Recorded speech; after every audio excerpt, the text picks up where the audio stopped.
Good morning, students. I am your social science teacher Sushmita ma'am. Today we will learn our lesson number 3, that is government.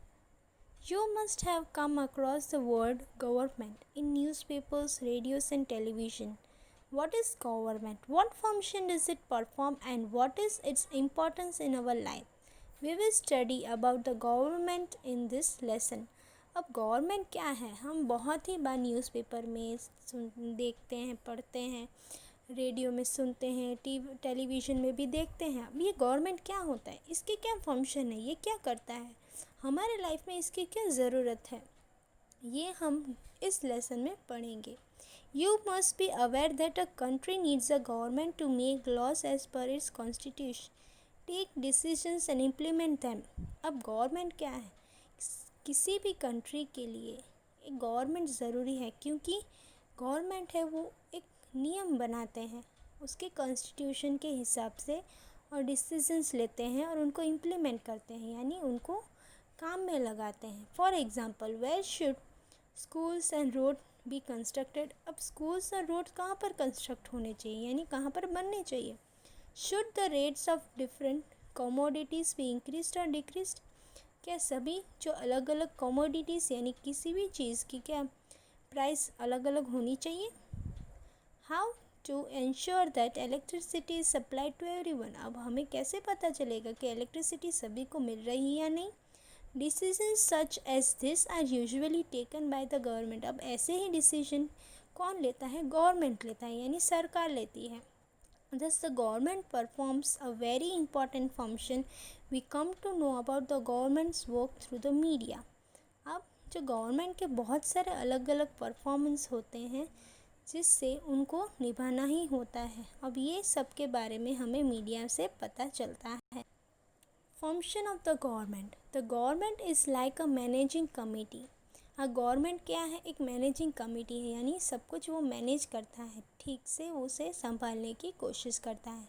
Usually in a democracy the government works as per the wishes of the people and for their welfare. अब democracy country में क्या होता है कि जो government है वो people की विशेस जो है वो फुलफ़िल करते हैं और उनके वेलफेयर के लिए, उनके भले के लिए। The government also takes various steps to solve the economic and social problems of the people. अब गवर्नमेंट भी बहुत सारे रास्ते अपनाते हैं कि इकोनॉमिक यानी पैसों की कमी भी ना हो और सोशल प्रॉब्लम भी ना हो पीपल को। It is concern about the Nations economic condition and problems of poverty, unemployment, literacy, health etcetera. अब गवर्नमेंट किन किन चीज़ों पे वो ध्यान देते हैं, तो इकोनॉमिक कंडीशन यानी पुअर्टी, जैसे पुअर्टी यानी गरीबी, अनएम्प्लॉयमेंट यानी उनको जॉब नहीं मिलता, उनको उनके लिए जिनको पढ़ना नहीं आता, हेल्थ की जो प्रॉब्लम होती है उन सब के लिए। It also provides various facilities like making low price food grains available through ration shops, assistance during disaster and calamities, establishing educational institutions and hospitals, and run services like transport, judiciary, post and telegram, railways, etc. The government also maintains friendly relations with the other countries. अब जो government है वो कौन कौन सी चीज़ें हमें provide करती है, जैसे कि राशन शॉप यानी राशन की दुकान, देन डिसास्टर यानी कोई भी नेचुरल कैलामिटीज़ जैसे अर्थक्वेक, फ्लड या सुनामी आते हैं तब वो हमें हेल्प करते हैं। देन हमारे लिए वो गवर्नमेंट स्कूल्स बनाए गए हैं, गवर्नमेंट इंस्टीट्यूशंस बनाए गए हैं, हॉस्पिटल्स बनाए गए हैं। अब हमें फ्रीली ट्रांसपोर्टेशन देते हैं, जैसे बसेस है, रेलवे है। देन हमें पोस्ट, टेलीग्राम, उनके भी फैसिलिटीज़ देते हैं। और ये सब वो दूसरे कंट्री के साथ फ्रेंडली रिलेशनशिप भी रखते हैं। इम्पोर्टेंस ऑफ द गवर्नमेंट यानी वो महत्व क्या है गवर्नमेंट का। The government is necessary to ensure that the law is same for everyone. अब गवर्नमेंट ये क्या इंश्योर करता है कि सभी के लिए नियम एक ही है। It frames laws and sees that it is implemented by the concern authorities and the public. अब जो नियम बनाए गए होते हैं वो कौन अपनाता है, कौन उसको अमल में लाता है, तो वो कुछ ऐसे अथॉरिटीज़ बनाते हैं और पुलिस को देते हैं। A very important function of the government is to make rules and regulation wherever there is a public gathering. अब जब भी बहुत भीड़ हो जाती है तब वो रूल्स एंड रेगुलेशंस बनाते हैं उसको संभालने के लिए. The government thus plays a vital role in maintaining law, order and peace and also ensures the development of the nation. और गवर्नमेंट सबसे ज़्यादा इम्पॉर्टेंट चीज़ किसको मेंटेन करना चाहते हैं? जो लॉ है, ऑर्डर है, यानी जो नियम कानून है. अब देश में शांति भी होनी चाहिए और डेवलपमेंट में होना चाहिए. The government at different levels. The government is responsible for providing various facilities in different fields. अब जो गवर्नमेंट है उनकी भी बहुत सारी जिम्मेदारी होती है. वो अलग अलग फील्ड से यानी अलग अलग दिशाओं में वो अलग अलग लॉज बनाते हैं. How does the government arrange for all this? अब वो कैसे इसको अरेंज करते हैं? India is a vast country. India तो बहुत ही बड़ी कंट्री है.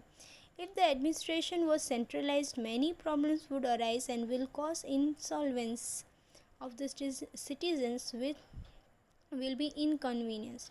अब बहुत बड़ा और बहुत ही सेंट्रलाइज यानी बीच से ही मिडिल से ही वो पूरा कंट्रोल करेंगे तो इंडिया तो बहुत ही बड़ा है. कहीं किसी को अच्छा लगेगा कहीं किसी को बुरा लगेगा. Therefore our government works at different level. इसीलिए वो अलग अलग लेवल में काम करता है. Local level, state level and national level.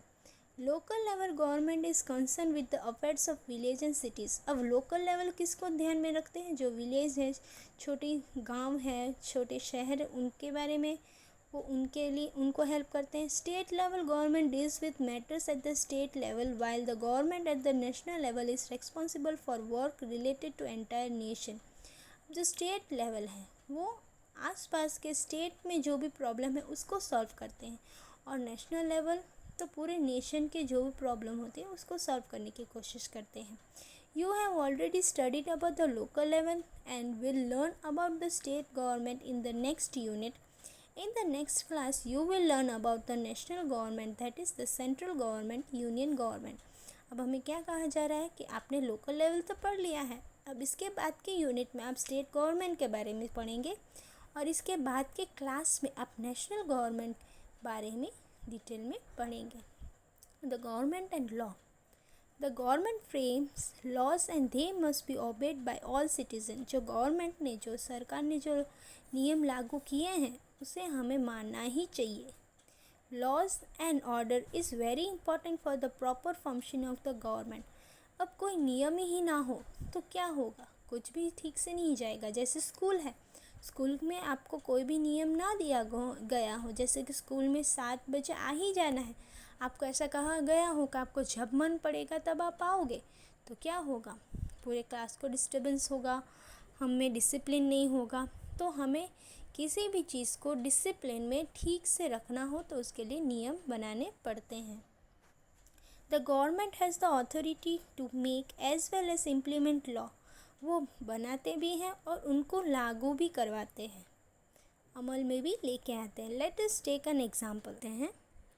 You must have a ticket when travelling by train. If you are caught travelling without a ticket you have to either pay a penalty और गो to the jail.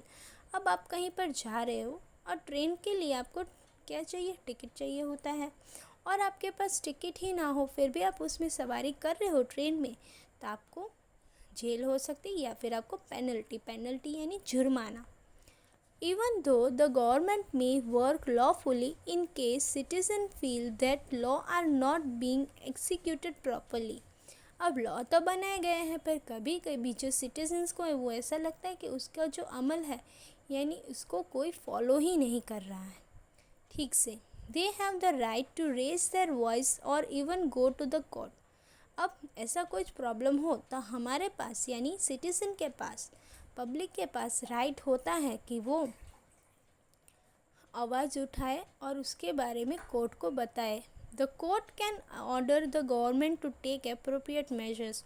और court है जो वो government को सूचना देंगे कि इसके लिए आप कुछ एक्शंस लीजिए. Organs of the government. You must have realized that the organization responsible for the proper functioning of the country is known as government. अब किसी भी चीज़ को पूरी जो जिम्मेदारी के साथ फंक्शन करते हैं उसे हम गवर्नमेंट कहते हैं। Therefore the government is an essential organ of a nation and has to perform various function. अब सबसे महत्वपूर्ण अंग जो होता है पूरे नेशन का वो है गवर्नमेंट, और उनको बहुत अलग अलग सारी चीज़ें उनको फंक्शन करनी पड़ती है। The government frames acts and laws and ensure their proper execution.